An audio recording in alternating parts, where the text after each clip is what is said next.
Algo adelantado, assim aumenta a minha responsabilidade. Buenas tardes, senhores. Sejam todos bem-vindos para nossa última conferência. Então, não quero ver nada cair agora. Então, tranquilo nomás? Perfeito. Bueno, eu creio que SEA hace um trabalho incrível, não só com ganaderia, pero um trabalho com pessoas e de desenvolvimento de país. Então, eu estou muito contente, muito honrado por estar aqui hoje. E penso também que este congresso seguro que é um dos principais eventos de ganadeira do mundo. Bueno, tenho outro motivo para estar muito feliz hoje. Meus padres vivem em Paraguai, em Catuete, departamento de Canandeju, há muito tempo. E todo meu estudo de meus irmãos, todo foi pagado em Guarani. Então, eu tenho muito para dizer a vós. Muitas graças por tudo que o Paraguai ha hecho em minha vida.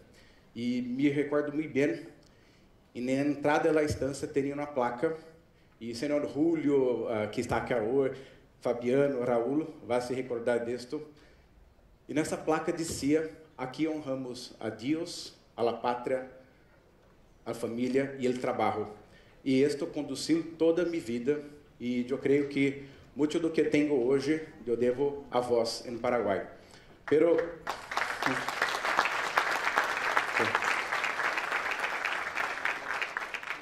Pero lamentavelmente eu não tenho um espanhol para ser uma boa charla.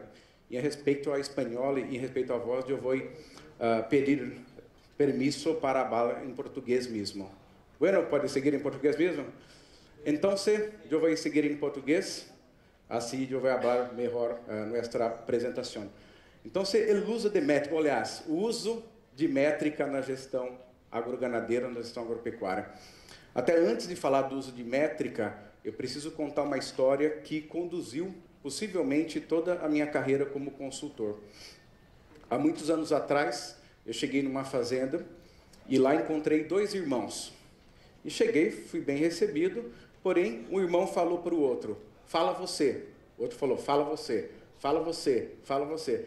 E fiquei parado olhando para aqueles irmãos e ninguém me falava. Até determinado momento eu perguntei: por favor, alguém fale o que tem que ser dito.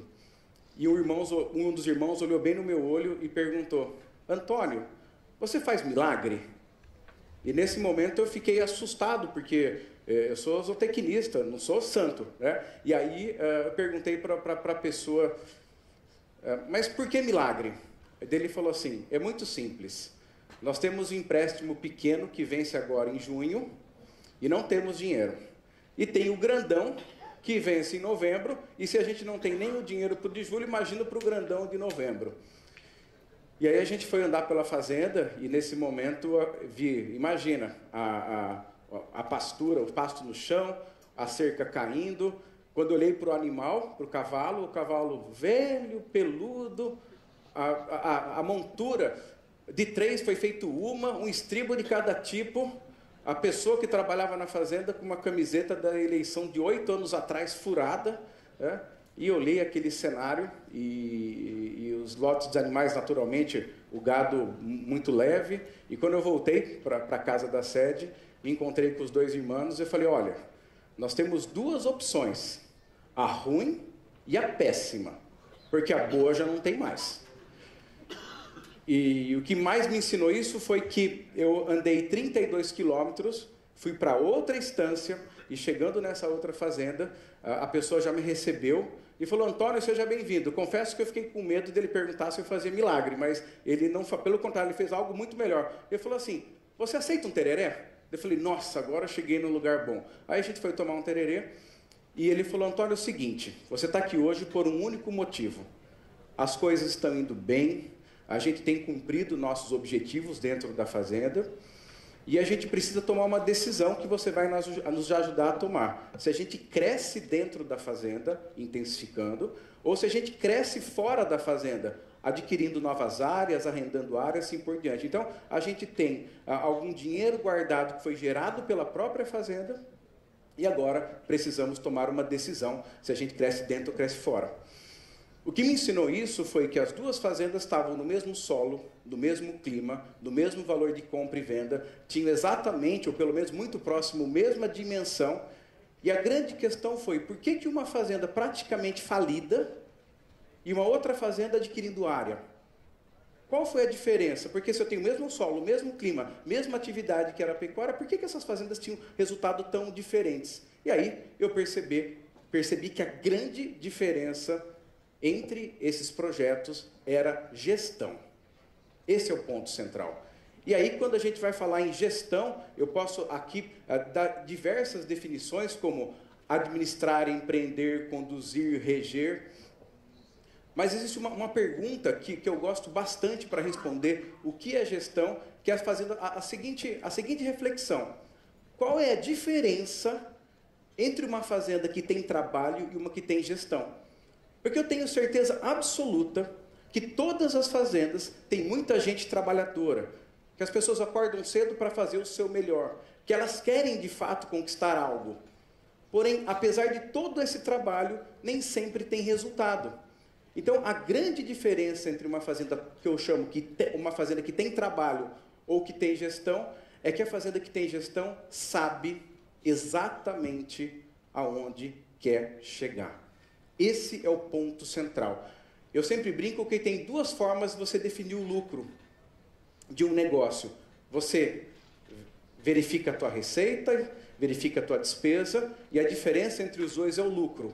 E essa, na minha opinião, é a forma mais equivocada que pode se existir para chegar no cálculo de lucro. Por quê? Porque a forma correta de chegar no cálculo de lucro é qual lucro você espera, e aí se define qual é a receita e qual é a despesa que vai construir aquele montante de lucro que você está buscando.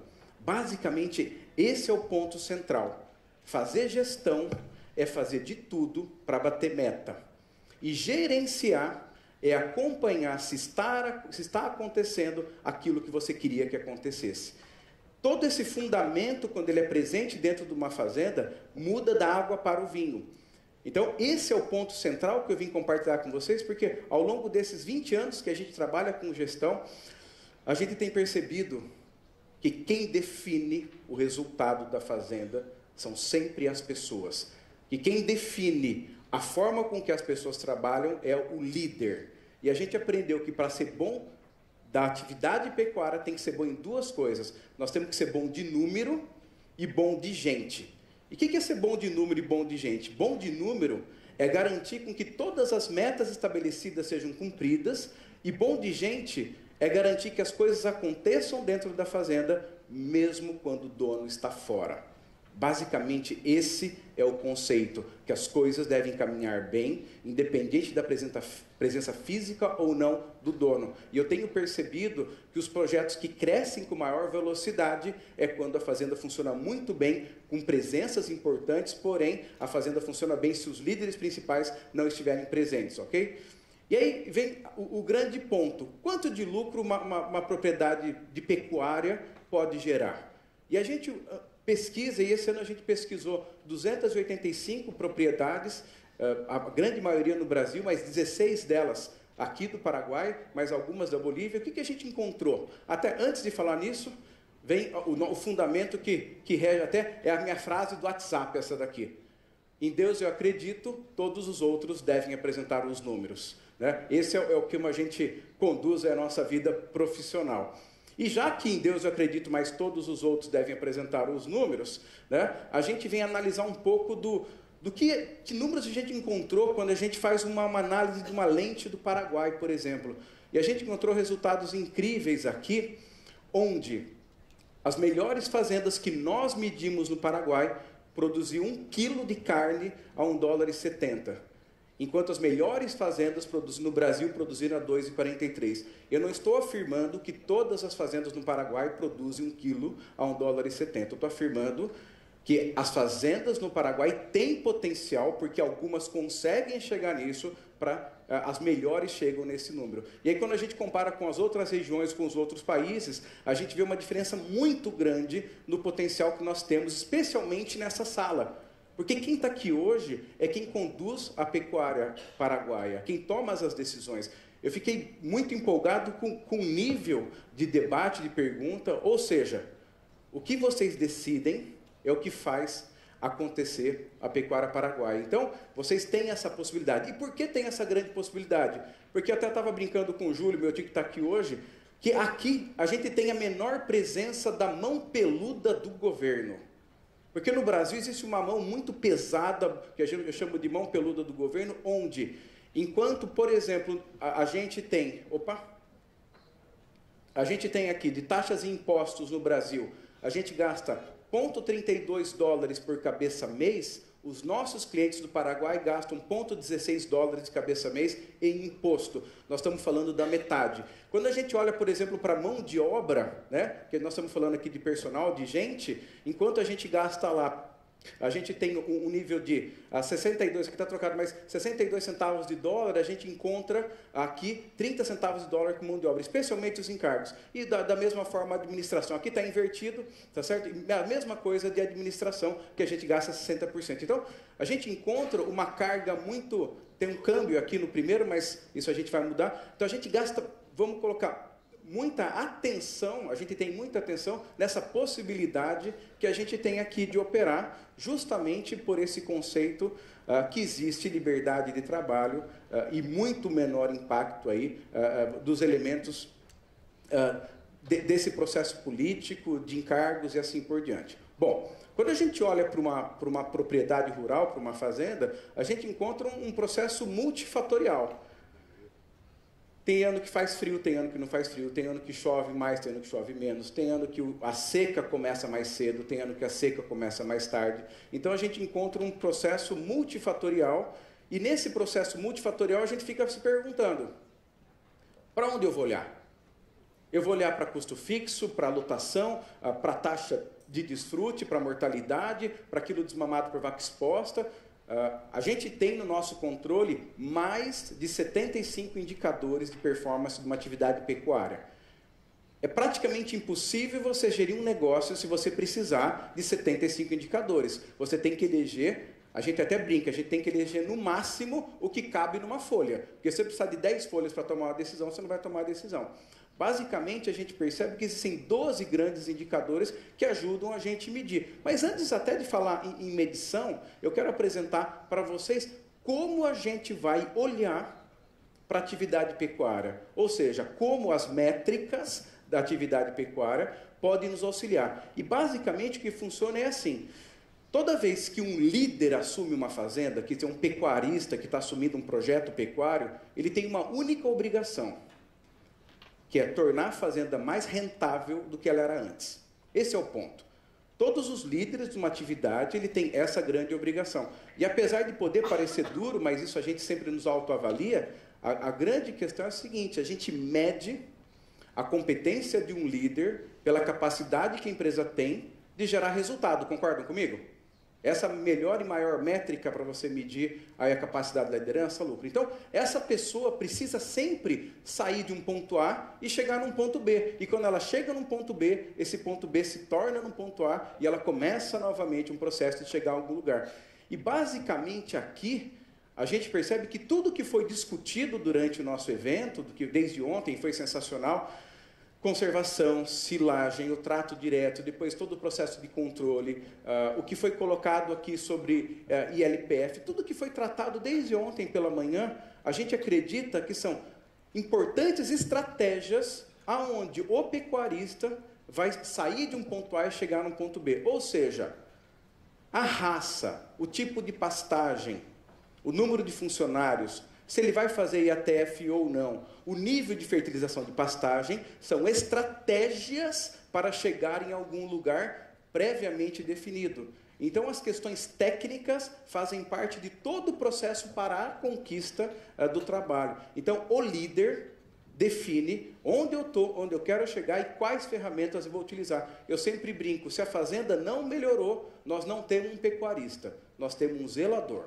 Se a fazenda está igual há muito tempo, então é um zelador. E se a fazenda piorou ao longo dos anos, não é nem zelador, é um zelador ruim. Então, o nosso papel obrigatório como líder da atividade pecuária é ter um pensamento de longo prazo, até porque os próximos 12 meses de uma estância praticamente é passado.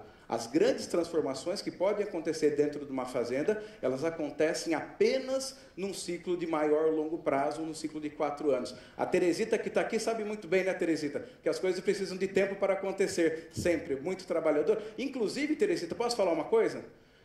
É o 4º ano consecutivo que as fazendas lideradas por mulher ganham, em média, mais dinheiro que as fazendas lideradas por homem. E a gente tem medido aí, a gente está falando, possivelmente nesse processo todo, mais de 700 propriedades. Então, a gente tem visto isso. E, na verdade, isso é um dado concreto, a gente tem medido essas questões. Então, basicamente, o papel da liderança é analisar número e tomar decisão. Analisar número e tomar decisão. Analisar número e tomar decisão. E se a essência da gestão é fazer de tudo para bater meta, a métrica serve para me ajudar se eu estou conquistando aquilo que eu queria conquistar. Eu não posso esperar terminar o ano ou terminar a safra para verificar que morreu mais do que eu queria que morresse, que eu gastei mais do que era para gastar, que eu abati menos animais do que era para bater. Eu preciso de um processo contínuo, no máximo mensal, de avaliação de resultado, para que eu possa sempre corrigir a rota que a fazenda está caminhando. E quando a gente fala em métrica, a gente aprendeu ao longo desses anos que quanto mais simples, melhor. Sempre. Tudo que é muito complexo, tudo que é muito complicado, a chance de ser colocado em prática é muito pequena.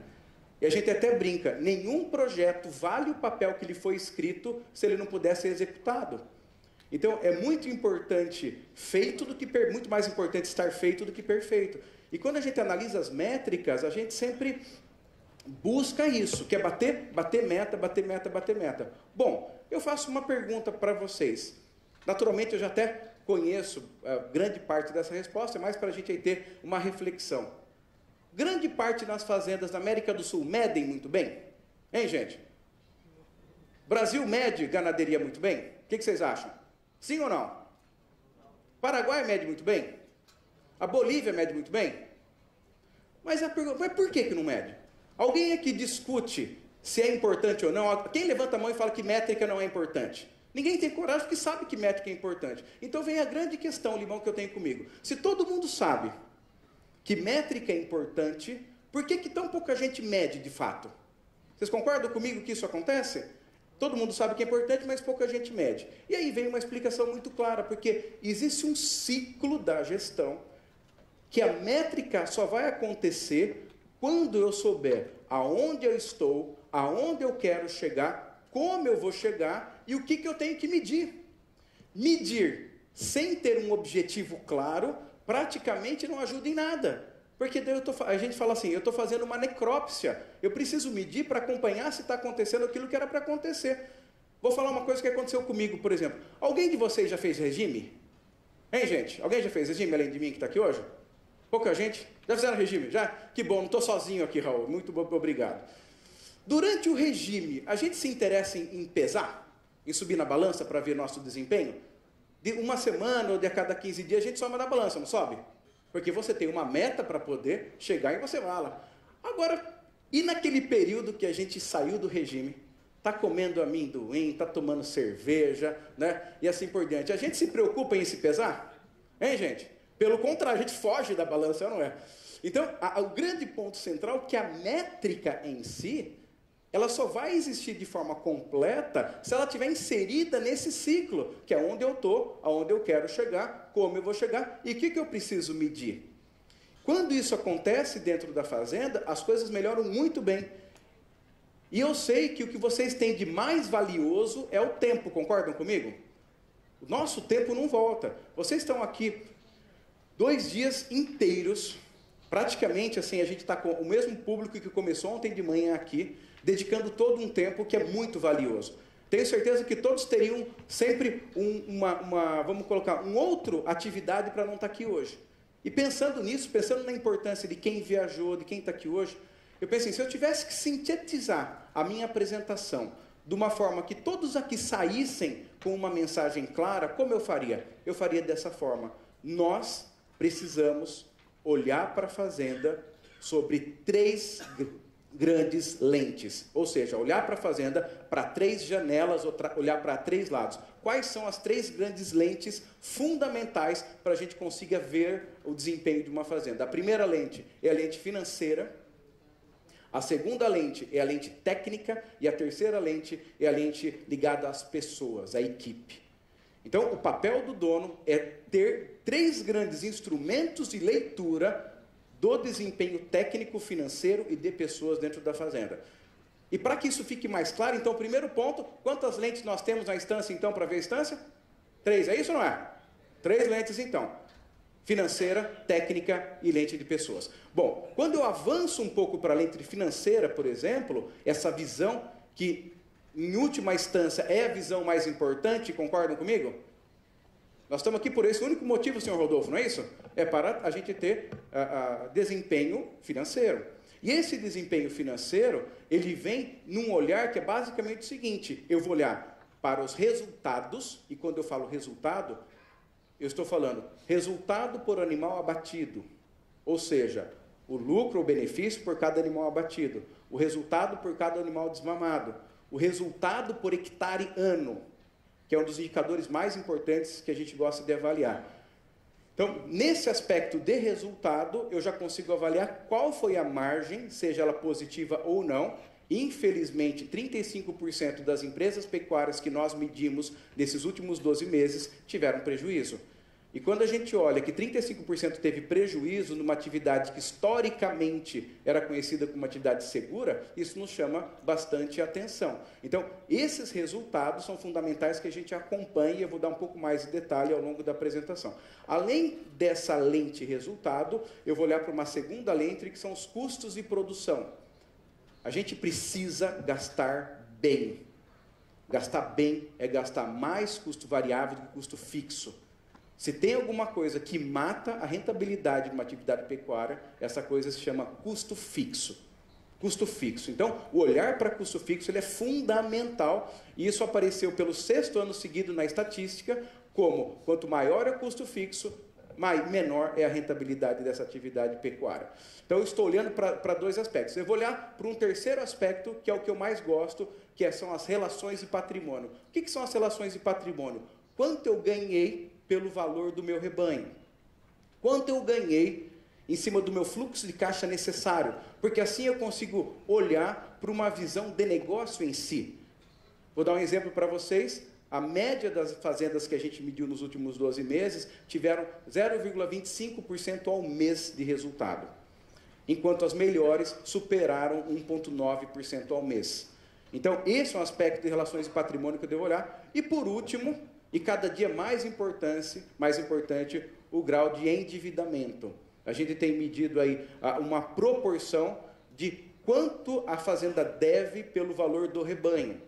Se a fazenda deve até 25% do valor do rebanho, é um número absolutamente administrável, então é um número baixo e assim por diante. Se ela deve 50% do que vale o rebanho, isso já passa a ser algo que exige uma determinada gestão, passa a fazer parte central da estratégia. Se ela deve entre 50% e 75% do que vale o rebanho, aí naturalmente a gente passa a ter ela como foco central, porque juros passa a ser um elemento fundamental do teu grau de desembolso, e se ela deve 100% do que vale o rebanho, aí naturalmente a gente precisa assim, de muito mais energia para poder gerenciar esse processo. É claro que o prazo do financiamento e a taxa de juros interfere diretamente nisso, mas vocês concordam comigo? Se eu sei quanto eu estou ganhando em cada animal vendido, quanto me custou cada quilo produzido, quanto que representa o que eu ganhei pelo que vale o meu rebanho, e acompanhar sempre de perto o meu nível de endividamento, eu vejo ou não vejo com muita transparência a minha atividade pecuária? Vê ou não vê? E o mais importante é dizer para vocês, só tem uma coisa pior que notícia ruim. O que vocês acham que é pior que notícia ruim? Uma notícia ruim, seu Márcio, que demorou para chegar. Então, só tem uma coisa pior que notícia ruim, é uma notícia ruim que demorou para chegar. Então, o nosso papel é garantir com que, se tem uma notícia ruim para chegar, que chegue o mais rápido possível. Porque quanto mais rápido chegar uma notícia que não for boa, mais rápido eu vou agir para poder responder esse aspecto. Então, eu preciso sempre simplificar os meus controles, eu preciso atingir, e aqui eu falei para vocês em 6 indicadores, não foram 70 e lá vai cacetada, foram só 6 que a gente vê a fazenda. Bom, Depois que eu olho para a minha lente financeira, eu queria apresentar para vocês assim, o que a gente encontrou ao longo desses últimos 12 meses. Aqui, por exemplo, o resultado ou lucro por quilo produzido. A média das fazendas que nós medimos, estamos falando de 285 fazendas, estamos falando de 1.080.000 animais avaliados nesse estudo. A média teve um ganho de 28 centavos de dólar por quilo, enquanto os melhores tiveram um ganho líquido de 1,35. Perceberam a diferença? Isso é ou não é água e vinho? Eu posso falar que ganaderia é sempre a mesma coisa? Não. Do mesmo jeito que eu tenho farmácia que dá lucro, farmácia que dá prejuízo, hotel que dá lucro, hotel que dá prejuízo, eu tenho instância que dá lucro, instância que dá prejuízo. Bom, quando eu olho margem sobre a venda, que é também conhecida como taxa de lucratividade, enquanto a média gerou uma margem de 9,5, os melhores geraram uma margem de 40. Enquanto, por exemplo, o resultado por hectare médio, que é o que sobrou por hectare de área aberta, foi 22 dólares, os melhores ganharam mais do que 150. Quando a gente olha, por exemplo, para resultados sobre o que vale o rebanho, sobre o rebanho, que eu ganhei de dinheiro pelo valor do meu rebanho, do meu gado, a média ganhou 7,7% sobre o que vale o rebanho, enquanto os melhores ganharam 19% sobre o que vale o rebanho. Um negócio de 7% ao ano sequer consegue pagar a nossa taxa de juros, que superem muito esses 7%. Por outro lado, se eu estou operando a 19%, naturalmente a condição é outra completamente diferente. Nós estamos falando do mesmo animal, nós estamos falando da mesma atividade e muitas vezes no mesmo solo, no mesmo clima. Então, isso ajuda a gente a ler o que nós temos que fazer, que é garantir produção de quilos de carcaça por hectare, sempre com margem. Eu preciso do quê? Eu preciso de margem e de giro. Por isso, olhar para o aspecto financeiro. Aqui, desembolso por cabeça, e tem outras coisas. Na nossa apresentação, até quem comprar o livro vai ter o livro, a gente tem aí uma série de outros indicadores, e aí não vem ao caso agora. Então, esse primeiro aspecto mostra que estar na atividade pecuária apenas não significa que eu vou ganhar dinheiro. Significa que eu estou numa atividade que me proporciona isso. Bom, então, perfeito, Antônio. O que eu preciso fazer, então, para ganhar esse dinheiro que você acabou de colocar? Aí eu vou olhar para o segundo aspecto, que é o aspecto que sustenta o lucro, que é o aspecto técnico. O aspecto técnico é o que sustenta o lucro de uma fazenda. E aí, quando a gente olha para os aspectos técnicos, né, eu preciso sempre analisar um elemento, até chegar no técnico, acho que é legal falar sobre isso. Quem manda numa fazenda é o fluxo de caixa. Quem manda numa empresa é o fluxo de caixa. Apesar de a gente ter um patrimônio que tem um valor muito alto, as fazendas têm um valor absolutamente alto, e no Paraguai crescente isso, uma valorização sempre muito grande, porém a gente paga as contas sempre com dinheiro. E eu preciso sempre, quando eu falo em métrica, acompanhar o que eu chamo de previsto realizado. Acompanhar se está acontecendo o que era para ter acontecido. E aí, para fechar a métrica financeira, eu tenho 3 grandes visões: a visão mensal, a visão trimestral e a visão anual. Quero contar uma outra história rapidinha para vocês. Determinada ocasião, eu fui me encontrar com um grande empresário. É o empresário do ramo de ar-condicionado. Ele era presidente, CEO de uma multinacional, e o camarada tem uma fazenda. E fui me encontrar com esse camarada, me preparando para falar com o industrial, me preparando para falar de mercado, de questões técnicas, de raça, me preparando para falar de pecuária com esse senhor. E quando eu cheguei lá, esse senhor falou, a gente começou a falar de pecuária, ele falou: Antônio, por favor, não me fale de pecuária. Não entendo de pecuária e pretendo continuar não entendendo. Foi a primeira vez na minha vida que eu cheguei numa fazenda onde o dono falou para mim que não entendia de pecuária e pretendia continuar não entendendo. Foi a primeira e única vez. Aí eu fiquei um pouco apavorado, falei: mas o que eu vou falar com ele agora? Não é porque eu vim preparado falando de pecuária, né? E ele falou assim: porém, eu entendo de balancete mensal, de balanço anual e de fluxo de caixa. Tudo que vocês decidirem com a minha equipe técnica que melhore meu balancete mensal, meu balanço anual e meu fluxo de caixa, já está aprovado a partir de agora. Tudo que vocês decidirem que piore meu balancete, meu balanço e meu fluxo de caixa, está desaprovado a partir de agora. E apesar dele se intitular como uma pessoa que não entende de pecuária, já há muitos anos é uma fazenda que se posiciona como uma das mais rentáveis, até porque a aprovação de qualquer medida técnica, ela vem simplesmente por uma análise de balanço, uma análise de fluxo e o impacto disso. Então, para que a gente consiga conduzir isso, Mensalmente, eu analiso o balanço, que são as receitas e as despesas, acompanho o que tem de mais valioso dentro de uma análise mensal de uma atividade pecuária, que é o acompanhamento do previsto realizado, ou seja, eu faturei o que era para faturar e eu gastei o que era para faturar, para gastar. Esse é o ponto.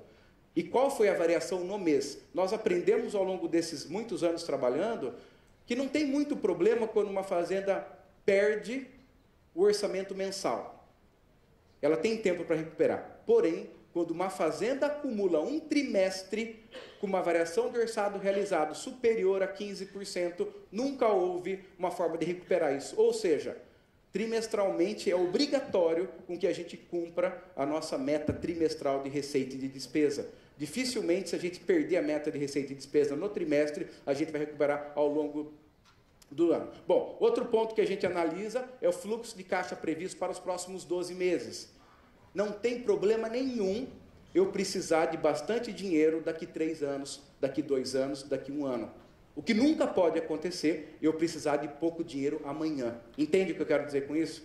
Então, eu preciso, com antecedência, não há problema nenhum, eu perceber que eu vou ter um furo no meu caixa em abril, ou maio, ou junho de 2019. Porque se até 2019 eu já estou percebendo isso. O problema é saber que este dezembro eu tenho uma demanda de caixa. E aí eu tenho 2 opções quando fica em cima da hora. Você lembra quais são as 2 opções que eu dei para os irmãos? Quem lembra as 2 opções que eu dei para os irmãos?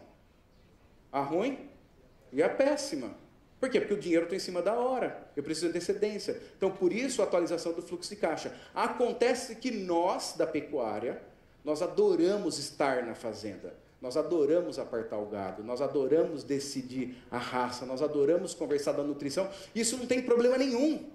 Porque isso é fundamental que a gente esteja em cima de fato. Porém, muitas vezes, a gente não se envolve com estas questões, que são as questões puras e centrais do negócio, que é fluxo de caixa, né? E aí, quando a gente analisa, por exemplo, custo por cabeça mês, e a gente percebeu naturalmente que existe um comportamento de desembolso máximo que eu posso ter por cabeça mês, para que eu tenha rentabilidade nessa atividade. Bom, além da análise mensal, sobre a lente financeira que eu estou trabalhando aqui com vocês, eu vou para a análise trimestral. Afinal, nem todo mês eu consigo chegar a alguns resultados, porque naturalmente eu não peso o meu gado todo mês.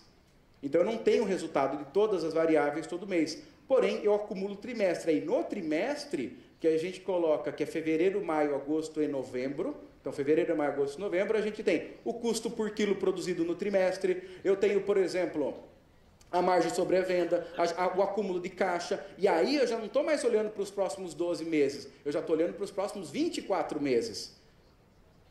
Então, é só preparar um rico tereré e ficar enfiado dentro da oficina trabalhando com isso.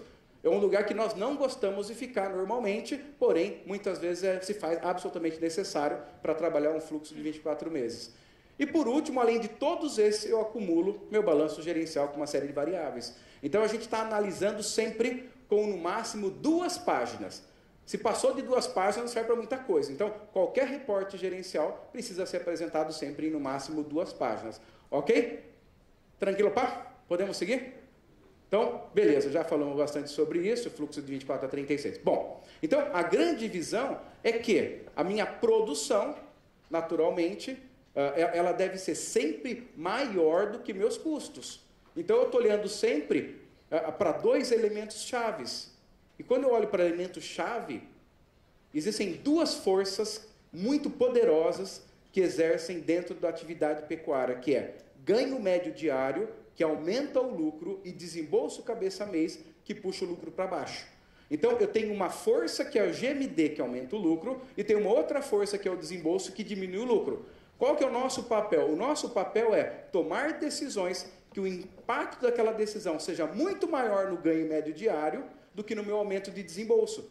Esse é o papel central, porque essa balança ela tem que equilibrar. E aí vem o que eu já falei, mas eu venho reforçar aqui, que quanto menor o custo fixo, maior o resultado financeiro. E aí vem mais um dado importante, afinal em Deus a gente acredita e todos os outros têm que apresentar os números, a gente vê o seguinte, a média das fazendas gasta com custo fixo $8,97 cabeça mês, de toda essa plataforma, enquanto os mais rentáveis gastam 6,26. De forma geral, eles gastam muito parecido com nutrição, com sanidade, com reprodução, porém, gastam muito menos com custos fixos. E aí nós estamos falando de mão de obra permanente, estamos falando de estratégia tributária, nós estamos falando de manutenção geral da fazenda, e essa manutenção não é a manutenção de pastagem, mas as outras manutenções. Então, esse é o ponto central. Das variáveis técnicas, lotação e ganho médio diário são as variáveis de grande correlação com o resultado ou com o êxito financeiro das fazendas. Então, quem ganha dinheiro gasta 30% menos em custo fixo, tá certo? E aí, quando a gente fala quanto gastar, aqui numa análise média, o que nós medimos? Que as fazendas de cria para produzir bezerro, que gastaram até $9 cabeça mês, participaram das fazendas mais rentáveis. As fazendas de ciclo completo, que é cria, recria e terminação, gastaram até $12,90 por cabeça mês. E as fazendas de engorda, que ganharam dinheiro, ganharam até $16 e $13 cabeça mês.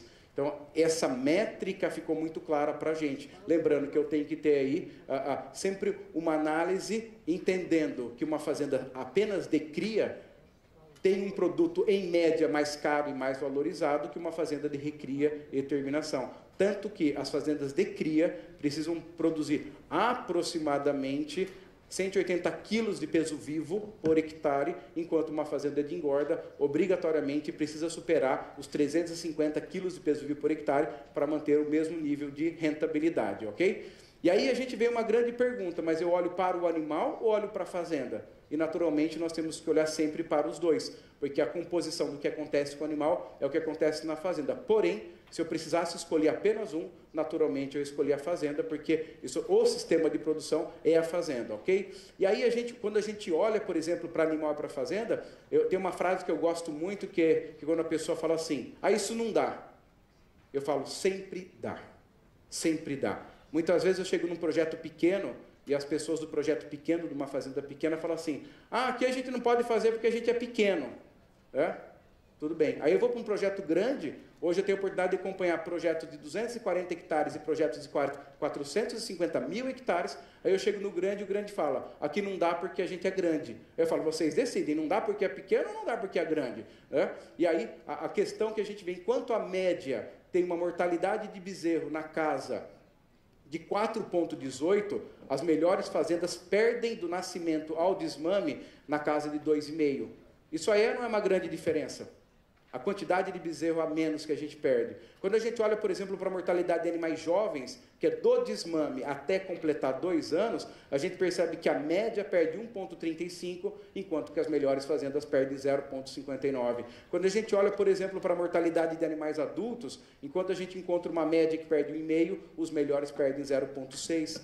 Entendem onde a métrica nos ajuda? Porque eu não preciso esperar acabar o ano para verificar que a mortalidade está acima do previsto. Lembrando, o que mais me importa não é necessariamente a mortalidade, o que mais me importa é o ganho de peso. Agora, quando eu tenho alta mortalidade, possivelmente eu vou ter alta morbidade, porque os animais estão doentes, e se eu tenho alta morbidade, naturalmente eu tenho um baixo ganho de peso, que é o que importa dentro da fazenda. Seguindo essa mesma linha de análise de número, o mesmo acontece com carga animal, por exemplo, e o mesmo acontece com reprodução. As melhores fazendas conseguem 84% de fertilidade, enquanto a média teve 76% de fertilidade. A gente olha para a taxa de desmame, que é o que desmamou pelo total de fêmeas expostas, enquanto os maiores estão desmamando com 79%, a média desmama com 70%. Nós medimos que as fazendas de maior rentabilidade precisam desmamar acima de 150 quilos de bezerro por vaca exposta. Ontem, na apresentação do professor americano, ele estava comparando as vacas Hereford, ele falou assim que todo o processo eles desmamavam 208 quilos de bezerro desmamado por vaca exposta. Então você imagina o quanto ainda a gente pode chegar nesse ponto, né? Outro elemento importante, que a gente chama de perda pré-parto, mas aqui a gente chama de mormo, não é isso? Que é a diferença entre toque e nascimento, né? Merma isso, né? Entre toque e nascimento, e é um problema muito importante, onde ao longo dos anos a gente tem medido assim, que todos os índices têm evoluído, porém a diferença entre toque e o nascimento tem sido gigante, a gente não tem conseguido controlar muito bem, porém ainda aparecem propriedades na casa de 3% dessa perda pré-parto, enquanto a média está em 7,4%, tá certo? E aí, do mesmo jeito, a gente encontra diferentes níveis de ganho médio diário, e assim por diante. E por que eu estou falando tantos números para vocês? Para mostrar que é possível mais. 50% do problema está resolvido quando eu conheço o problema, concordam comigo? Então, o número nos ajuda a verificar o que está indo bem e o que está indo mal. E pecuária é uma atividade de detalhe. Tamanho de lote interfere na performance, homogeneidade de lote interfere na performance, quantidade de folha disponível no pasto interfere na performance, frequência de salgação, área de coxo, qualidade de água, qualidade de excesso de água. Vocês estão percebendo a quantidade de variáveis que interferem e é fundamental com que a gente consiga exercer e manejar tudo isso para buscar. E é muito interessante que quando você tem essa meta clara, essa meta de mortalidade, de ganho de peso, de fertilidade, de condição corporal, você permeia, você ensina a tua equipe que é aquilo que você está buscando. E aí aquele desafio que seria só seu como líder, passa a ser um desafio para a sua equipe. E eles entenderam isso. Hoje, para dar um exemplo, até no domingo eu tive uma reunião com um cliente que produz e vende 1000 touros Nelore por ano. E a gente tem um grande objetivo, e nós entregamos na reunião de domingo um adesivo com um número. Um número, o adesivo só tinha um número. E aquele número representava o número de vacas que tem que estar prenhes no final dessa estação. Então todos os funcionários colocaram o adesivo com um determinado número que representava o número de vacas que tinham que estar prenhes ao final da estação. Inclusive a cozinheira, inclusive o tratorista, então todo mundo com tal adesivo. Agora eu pergunto para vocês, alguém nessa fazenda tem dúvida quantas vacas tem que emprenhar? E junto com isso veio todo um plano de ação, porque meta sem plano de ação não serve para nada, concordam comigo? Eu preciso de um plano de ação, de um plano de atuação dentro da fazenda, para conquistar esse resultado, que é o resultado técnico. Então eu tenho um orçamento estabelecido, e vou trabalhar sempre para cumprir aquele orçamento de receita e despesa, e vou trabalhar para cumprir esses números técnicos, e assim se segue aí uma série de outros indicadores, que a gente percebe que são sempre água e vinho. Então, quando eu vou falar do nosso jogo, o jogo da atividade pecuária, eu estou falando de sempre o nosso camisa 10 é a margem, depois eu tenho ganho médio diário, eu tenho lotação, eu tenho taxa de desfrute, eu tenho índices reprodutivos, eu tenho mortalidade e tenho custo. Então, eu estou olhando e estou manejando esses índices para me ajudar a desenvolver. E o bacana, que muitas vezes uma fazenda precisa de 4 anos para mudar seu resultado mesmo. E 4 anos é sempre um período que você percebe ao longo dos anos que passa sempre muito rápido. Então a grande pergunta é, como a fazenda de vocês vai estar daqui 4 anos? Como a fazenda de vocês vai estar daqui 8 anos? Como a fazenda de vocês vai estar daqui 12 anos?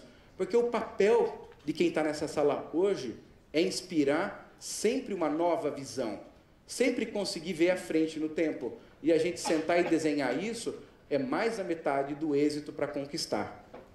E aí, dentro dessa linha de análise sempre, eu estou analisando reprodução, meta produtiva, meta operacional, meta financeira e meta comportamental.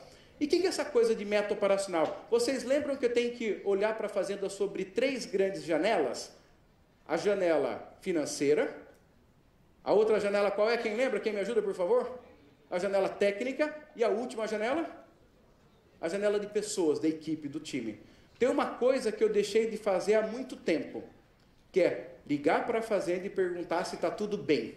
Quando eu ligo para a fazenda e pergunto se está tudo bem, qual a resposta, normalmente? Tudo bem. Então, hoje eu ligo para a fazenda e falo assim, Senhor João, por favor, pegue a relação de atividades que nós combinamos no último sábado. Como está a atividade número 1, como está a atividade número 2, como está a atividade número 3 e como está a atividade número 4. A partir deste momento, e agora eu já estou falando da visão de equipe, eu sempre monitoro se as questões, as tarefas delegadas estão acontecendo. E uma fazenda funciona dia a dia e, no máximo, semana a semana. Então, eu devo sempre estar em cima do que era para ter acontecido na semana. A somatória da semana vira um mês, a somatória do mês vira o trimestre, que vira o semestre, que vira o ano. Porém, o olhar da liderança é em cima da tarefa semanal delegada. E aí começa por aí. Para eu avaliar se eu tenho um bom colaborador, um bom funcionário, um bom personal dentro da fazenda, simplesmente eu avalio da seguinte forma. De tudo que foi delegado a ele, quantos por cento ele cumpriu? Esse é o ponto central. Muitas vezes pode acontecer da gente ter maior ou menor empatia por um ou por outro funcionário. E no final das contas, um profissional vale aquilo que ele é capaz de realizar. Não foi uma, nem duas, nem três vezes que eu cheguei na estância e o dono falou: Antônio, antes de mais nada, eu vou mandar embora o Jorge. Mas foi por quê? Porque o Jorge é fraco, porque o Jorge não trabalha, porque o Jorge não sei o quê. Mas, não, senhor, por favor. Né? Então, o Jorge era aquela coisa toda. Porém, o meu grande funcionário é o Manuel. Porque ele é sensacional, porque ele é trabalhador. E aí, a gente começa a medir.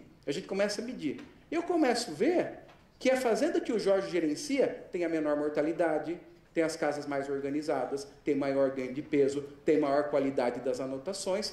Porém, a outra fazenda tem pior mortalidade, pior ganho de peso, pior qualidade. Eu falei, mas por que uma fazenda? E aí eu fui ver que o Jorge era uma pessoa mais difícil, mais calada, mais reativa. E essa característica comportamental dele, muitas vezes, fazia com que ele fosse mal avaliado.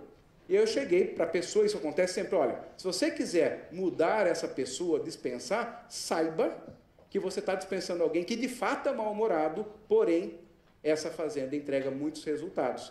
E nós temos que reconhecer que um profissional vale aquilo que ele consegue entregar, e não aquilo que ele sabe, e nem como ele se relaciona. Evidente que eu espero que eles cumpram todos os valores que eu estabeleço dentro da fazenda.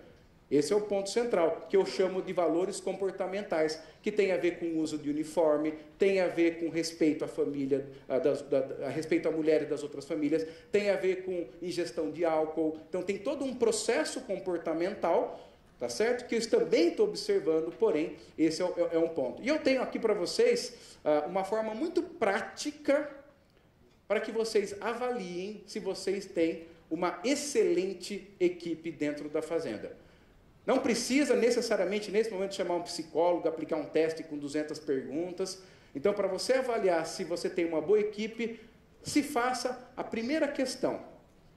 Se hoje eu fosse contratar alguém para a função desse personal que eu tenho hoje, o meu funcionário atual seria um forte candidato? Essa é a primeira reflexão. Estou pensando aqui nos meus funcionários e pensando, quem dos meus funcionários seria um forte candidato para trabalhar comigo?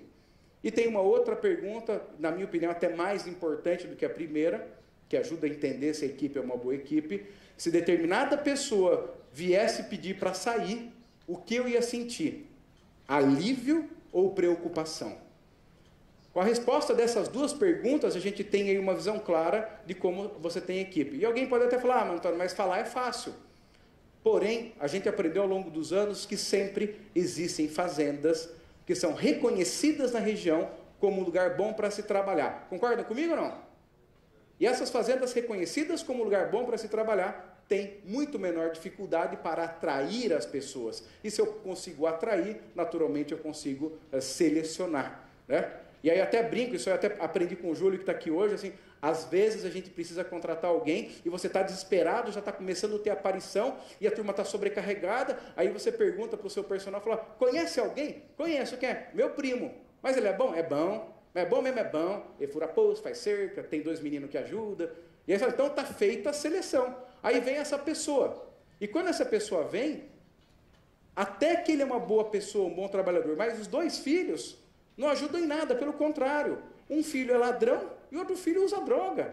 A esposa dele, que não é mais a mãe daqueles meninos, praticamente tem a mesma idade dos meninos, é uma pessoa que anda pela fazenda vestida de uma forma inadequada. E a turma lá está num dia de vacinação, chega a moça para levar água para o tereré, vestida de uma forma inadequada, e é um retiro que só tem personal solteiro. E aí eles veem aquela moça chegando daquele jeito, já são um grito diferente. Aí você vai criar todo um problema na fazenda, que não tem a ver com o personal, mas fiquem tranquilos que isso não acontece no Paraguai. Tá? Isso não, né? Só acontece na Bolívia e no Amapá, no Brasil. Né?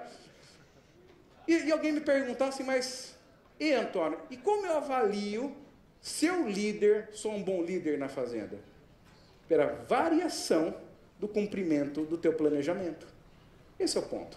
Quantos por cento nós variamos o nosso planejamento de receita, de despesa e de atividade? Então, nesse aspecto que eu estou olhando para o meu personal, eu tenho uma série de atividades, e nessa série de atividades existe alguma coisa muito importante, que quando a gente for definir as prioridades do ano, ou da safra, a gente nunca estabeleça mais do que 3 grandes mudanças. 3 é um número que é possível executar dentro da fazenda. Quando a mudança precisa ser muito grande, ou seja, eu preciso mudar mais do que 3 grandes elementos dentro da fazenda, dificilmente eu vou ter foco.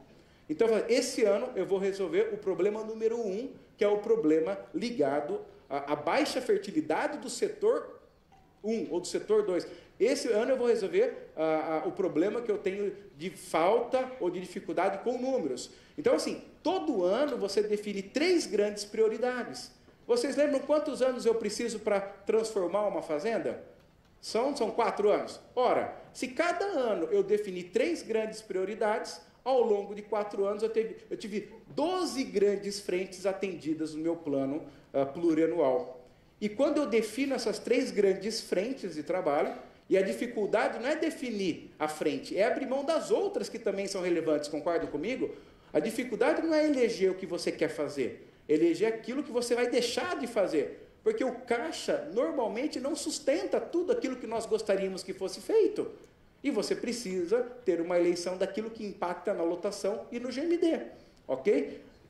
Quando eu definir o que eu tenho que acontecer no ano, eu distribuo no trimestre, e naturalmente no trimestre eu coloco no mês, a prioridade do mês, e aí esse mês é distribuído em 4 semanas. Por quê? Porque a semana, naturalmente, muitas vezes chove, eu não cumpro a tarefa da semana, e eu vou acumulando e vou manejando as tarefas dentro das semanas. Agora eu pergunto para vocês, se o líder principal estiver dentro da lama do operacional, ele vai conseguir fazer esse tipo de gestão? Uma pergunta para vocês. Se ele tiver que 100% das vezes fazer todas as cotações, acompanhar todos os serviços, definir tudo o que está acontecendo, ele vai conseguir ter tempo e ter energia para ter essa visão? Uma pergunta que eu tenho para vocês. Entende a importância de se construir e se confiar num time para que você muitas vezes esteja 100% dentro da fazenda e muitas vezes você vai estar 100% fora, mas pensando na fazenda, pensando no futuro da fazenda e elegendo como essa fazenda vai estar daqui 3 ou 4 anos. A gente acompanha processos e sempre a parte fácil é a parte da empresa de consultoria, essa é a parte fácil, a parte difícil é de vocês, que executa, que financia, que corre o risco, tá certo? A nossa parte é sempre, eu reconheço isso, é simples, e eu percebo que a grande diferença entre as fazendas com êxito e as fazendas que não conquistam êxito é o envolvimento pessoal e a vontade de fazer do dono. E não de delegar tudo, muitas vezes de assumir para si a grande responsabilidade. Eu faço 2 perguntas quando eu chego na fazenda. Uma delas é, quem é o principal responsável pelo lucro da fazenda? Tem 2 respostas básicas. Aqui é todo mundo, aqui é uma família, e toda vez que alguém responde que aqui é todo mundo, que aqui é uma família, eu fico preocupado. E tem uma outra resposta que a pessoa fala assim, Antônio, eu sou o dono, eu sou a dona, se tem algum que é o principal responsável, só pode ser eu. Aí eu vou perguntar para o gerente, pergunto para o gerente, quem é o principal responsável? Ele fala, eu sou gerente, só pode ser eu. Aí eu vou falar com o encarregado de pecuária, ele fala assim, eu cuido do gado, só pode ser eu. Quando eu encontro essa linha de comportamento, eu tenho certeza que a chance de êxito dessa fazenda é muito grande, porque tem as pessoas que assumem para si a responsabilidade de sucesso deste projeto. E aqui, eu gostaria de colocar 8 pontos centrais que aparecem em todas as fazendas que ganham 3 vezes mais do que a média. Nosso trabalho, de quem está de fora, é sempre procurar observar o que existe em comum naqueles que mais ganham dinheiro. Então, observem comigo aqui as 8 características das fazendas que ganham 3 vezes mais que a média. Primeira característica, proprietário focado em números e sem paternalismo. Quando eu falo paternalismo, é sempre entender que o profissional que está com ele precisa entregar resultado. Não adianta apenas ser bonzinho de confiança. Ele precisa entregar resultados. Essa é a primeira característica. Estou aqui com esse microfone de cantante, né? É diferente esse aqui, né? Cantante. Bom, aí, segunda característica. O gerente, quem está à frente da operação quando existe gerente, ele tem característica de líder e tem autonomia de decisão. Autonomia é completamente diferente de soberania. A autonomia é uma decisão dentro de um todo que já foi definido, compreendem isso? Porém, o gerente, ele tem autonomia do como vai se conquistar o resultado. O que será feito foi definido no conjunto dono-líder. Como será feito, isso está mais na mão desse líder. Terceiro aspecto presente nas fazendas que ganham mais dinheiro. Toda a equipe está alinhada ao grau tecnológico, ou seja, se existe uma reprodução com IATF, o pessoal aprendeu a fazer IATF, eles aprenderam a manejar um pasto adubado, eles aprenderam a conduzir um projeto. Então, a equipe está alinhada e sempre a equipe conhece quais são as metas dele. Evidente que muitas vezes, normalmente a equipe de campo não tem uma meta financeira, mas ele tem uma meta para mortalidade, ele tem uma meta para cumprimento de tarefa. Então, assim, eu tenho um dono focado em número, um gerente que tem autonomia e uma equipe que sabe o que indica sucesso para ela. Quarta característica, existe sempre um acompanhamento do que se foi programado e se foi realizado. Acompanhamento das tarefas do dia a dia. Muitas vezes a gente delega uma tarefa, vai embora, quando volta não fala daquela tarefa. Então, é fundamental, semanalmente, a gente acompanhar todas as fazendas, ou via papel, ou via software, acompanhar com as tarefas delegadas. Quinta característica presente nessas fazendas, todas elas, sem exceção, tinham projeção e acompanhamento do fluxo de caixa. As decisões são sempre baseadas no fluxo de caixa. É uma característica onde estamos acima ou abaixo do fluxo em 10, 12, 5, 4, 1%. Então eu não faço o planejamento, coloco na gaveta, passo um ano, eu pego ele para ver se deu. Não é assim, eu faço o planejamento e coloco na parede, né? E vou acompanhando se está dando mês a mês. Sexta característica, excelência na produção e colheita de forragem. Essas fazendas aprenderam não apenas produzir, mas aprenderam a colher nos pontos determinados. Elas conseguiram tirar toda a diferença entre águas e secas. E um assunto recorrente nessas fazendas é sempre qual é a estratégia de entre-safra. Eles não gaguejam quando você pergunta da estratégia de seca.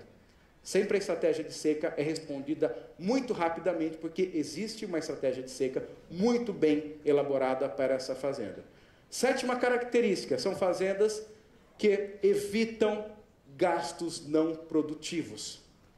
São fundamentalistas na economia daquilo que não aumenta ganho de peso, que não aumenta a lotação.